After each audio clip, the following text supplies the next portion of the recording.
Breaking news చూస్తున్నాం. కాకినాడ మాజీ MLA Dwarampudi Chandrasekhar రెడ్డిపై కేసు నమోదైంది. మున్సిపల్ అధికారుల విధులను అడ్డుకున్నారని కాకినాడ 2వ పట్టణ పిఎస్లో కేసు నమోదైంది. రాజలక్ష్మీనగర్లో అక్రమ నిర్మాణం కూల్చుతుండగా ద్వారంపూడి అడ్డుకున్నారు. ద్వారంపూడి చంద్రశేఖర్ రెడ్డితో పాటు మరో 24 మందిపైన కేసు నమోదు చేశారు. గత నెల 2న మాజీ కార్పొరేటర్ సూరిబాబు అక్రమ నిర్మాణం తొలగించారు.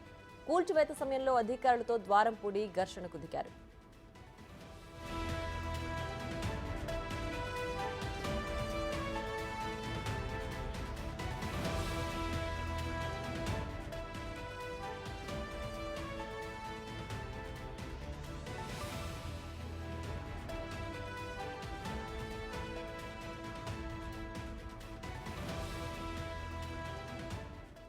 కాకినాడ జిల్లాలో ద్వారంపూడి చంద్రశేఖర్ బంధువులు గతంలో కబ్జా చేసిన భూమిని బాధితులు మళ్లీ సొంతం చేసుకున్నారు. వైసీపీ హయాంలో ద్వారంపూడి బంధువు భీమాస్ రెడ్డి అనే వ్యక్తి వాకలపూడిలోని మహిమా చర్చ్ ఆవరణలో 4.5 ఎకరాల భూమిని కబ్జా చేశాడు. బాధితుల పోలీసులు ఫిర్యాదు చేసినా పట్టించుకున్న పాపాన్ పోలేదు. అయితే ప్రభుత్వం మారడంతో ధైర్యం చేసిన బాధితులు అక్రమంగా నిర్మించిన ప్రహరీ గోడను కూల్చివేశారు.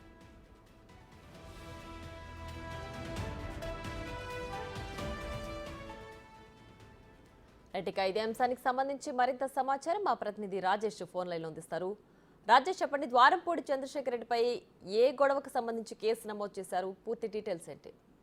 మార్నింగ్ ప్రథమ కాకినాడ మాజీ ఎమ్మెల్యే ద్వారంపూడి చంద్రశేఖర్ రెడ్డికి సంబంధించిన అక్రమాలన్నీ కూడా ఒక్కొక్కటిగా వెలుగులోకి వస్తున్నాయని చెప్పాలి. ఈ నెల 2వ తేదీన తన అనుచరుడు ఇంటిని అక్రమంగా నాగరాజు అక్రమంగా నిర్మించిన 3 అంతస్తుల భవనాన్ని మున్సిపల్ శాఖ అధికారులు నోటీసులు ఇచ్చినప్పటికీ ఇటువంటి రిప్లై ఇవ్వకపోవడంతో మీరు నిలుస్తున్న భవనం అక్రమం అని చెప్పి నోటీసులు ఇచ్చారు. దీనికి సంబంధించి మీ దగ్గర అనుమతులు ఉంటే కనుక చెప్పగలరని మున్సిపల్ శాఖ అధికారులు వారం రోజులు సమయం ఇచ్చారు. సమయం ఇచ్చినప్పటికీ ఎటువంటి రిప్లై ఇవ్వకపోగా దాని తోడు అక్రమంగా 3వ ఫ్లోర్ పైన వాళ్ళు పెంట్ హౌస్ కూడా నిర్మించడానికి స్టార్ట్ చేయడంతో వెంటనే అధికారులు అయితే రంగంలో దిగారు. ముందుగా పెంట్ హౌస్ అయితే పెంట్ హౌస్ పూర్తిగా కూల్చివేశారు. తర్వాత చూసుకుంటే బిల్డింగ్ సంబంధించి తానైతే మాత్రం అన్ని రకాల అనుమతులు తీసుకున్నానని చెప్తున్నాను మాత్రం అది మొత్తం 400 గజాల్లో 2 బిల్డింగ్ నిర్మిస్తానని చెప్పి అనుమతి తీసుకుని ఒకే బిల్డింగ్ కలిపికట్టుగా కడుతుంటే అతను తీసుకున్న మొత్తాన్ని కూడా అనుమతులన్నీ ఒక రకంగా తీసుకుని మరో రకంగా నిర్మించడంతో మున్సిపల్ శాఖ అధికారులు కూల్చివేత సిద్ధమయ్యారు. ఈ నేపథ్యంలోనే మున్సిపల్ సిబ్బంది పోలీసులు కూడా పెద్ద ఎత్తున ఆ బిల్డింగ్ చుట్టూ మోహరించిన నేపథ్యంలో ఆయన నుంచి కూల్చుకుంటూ వస్తున్న నేపథ్యంలో వెంటనే ఈ విషయం ద్వారంపూడి దగ్గర తెలియడంతో పెద్ద ఎత్తున వాహనాలతో కార్యకర్తలతో తరలి వచ్చి అక్కడ పనిచేస్తున్న బిల్డింగ్ కూలుతున్న కార్మికుల మీద కూడా దాడి చేయడానికి ప్రయత్నించారని చెప్పారు. అలాగే అక్కడ అధికారులందరినీ అడ్డుకునే ప్రయత్నం చేశారు. ఈ నేపథ్యంలోనే వాళ్ళ విధుల నిర్వహణకు ఆటంకం కలిగించారనే నెపంతో పోలీసులు అయితే ద్వారంపూడి మీద కేసు నమోదు చేశారు. అలాగే గడిచిన వారం రోజులుగా కూడా ద్వారంపూడి సంబంధించిన బియ్యం నిల్వలు సుమారుగా 15,000 మెట్రిక్ టన్నుల బియ్యాన్ని అధికారులు అయితే మాత్రం స్వాధీనం చేసుకుని సీజ్ చేశారు. 3 గొడవలను కూడా సీజ్ చేశారు. మరోవైపు ద్వారంపూడి చెందిన రిజల్ ఫ్యాక్టరీస్ కూడా అక్కడి నుంచి వస్తున్న కాలుష్యం వస్తుందని చెప్పి గతంలో అనేక సార్లు ఫిర్యాదు చేసినప్పటికీ ఎటువంటి చర్యలు తీసుకోవడంతో మళ్ళీ అక్కడ ప్రజలందరూ కూడా ఫిర్యాదు చేయడంతో ద్వారంపూడి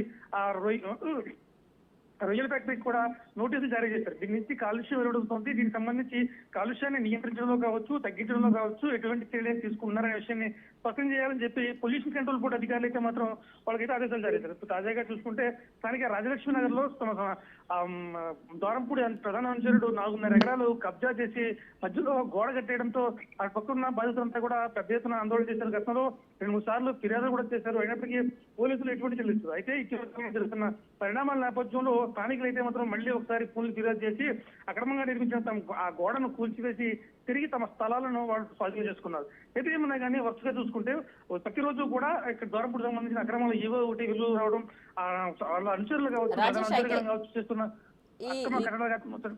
ఈ కబ్జా వ్యవహారంలో పోలీసులు ఏదైనా కేసులు నమోదు చేశారా ఈ కబ్జా భూమికి సంబంధించి? ప్రస్తుతానికి మాత్రం స్థానికులు అయితే ఫిర్యాదు చేసిన తర్వాత చేస్తారు. అయితే ఇప్పుడు గతంలో అనేక సార్లు ఫిర్యాదు చేసినప్పటికీ పోలీసులు మాత్రం ఎటువంటి కేసులు నమోదు చేయలేదు. అనేక సార్లు 100 మంది పేదల భూములను అక్రమంగా ద్వారంపూడి కావచ్చు, తన కూడా ఉన్న ప్రధాన అనుచరులు కావచ్చు, వీళ్ళందరూ కూడా ద్వారంపూడిని అడ్డం పెట్టుకుని పెద్ద ఎత్తున గతంలో కూడా పవన్ కళ్యాణ్ ఎన్నికల సమయంలో చాలా స్పష్టంగా జరిగింది. నువ్వు కబ్జా చేసిన భూములన్నీ ప్రభుత్వం తిరిగి స్వాధీనం చేసుకుంటుంది, ఎవరి దగ్గర అయితే తీసుకున్నావో వాళ్ళకి తిరిగి అప్పచెప్తాం, నీ అవినీతి కంచుకోట్లు బదులు కొడతామని చెప్పి పవన్ కళ్యాణ్ అయితే మాత్రం అప్పుడే హెచ్చరించారు. ఆ నేపథ్యంలోనే ప్రభుత్వం మారిన తర్వాత అతనికి సంబంధించిన అక్రమాలు ఏవైతే ఉన్నాయో ఒక్కొక్కటి వెలుగులోకి వస్తున్నాయి.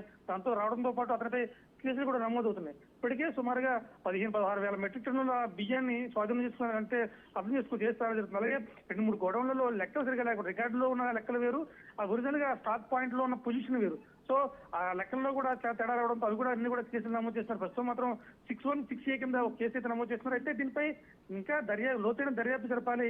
కేవలం పౌర సరఫరాల శాఖకు సంబంధించిన కేసులు మాత్రమే కాదు, ఇతరుపై క్రిమినల్ కేసులు కూడా నమోదు చేయాలి అని చెప్పి పడినారు. అయితే చట్టపరంగా సిఐడి విచారణ జరిపిన తర్వాత మాత్రమే అటువంటి కేసులు నమోదు చేయగలమని చెప్పి అధికారులు చెప్తారు. ఏది ఏమన్నా కానీ ఆ రాజేష్, అయితే విచారణ కావచ్చు, మరో కబ్జా భూమిలో ప్రహరీ గోడను కూల్చివేయడంతో బాధితులు తమ భూమిని సొంతం చేసుకున్నట్లేనా?